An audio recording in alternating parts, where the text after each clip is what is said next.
திமுக கூட்டணியில் உள்ள கட்சிகளை இழுக்க வேண்டும் என்ற செயல் திட்டத்தை பழனிசாமிக்கு யாரோ வழங்கியிருப்பது போல் தோன்றுவதாக விசிக தலைவர் திருமாவளவன் தெரிவித்துள்ளார். இதுகுறித்து அவர் பேசியதை பேச்சு, பேட்டி, கருத்து பகுதியில் பார்க்கலாம்.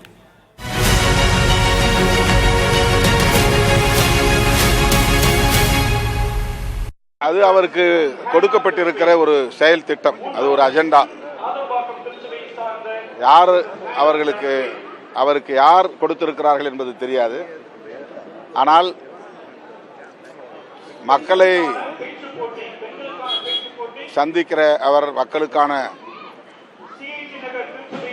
கோரிக்கைகள் குறித்து பேசுவதை விட திமுக கூட்டணியில் உள்ள கட்சிகளுக்கு அழைப்பு விடுப்பது அல்லது விமர்சிப்பது என்கிற நிலையில் அவருடைய உரைகளும் பேட்டிகளும் விளங்குகின்றன.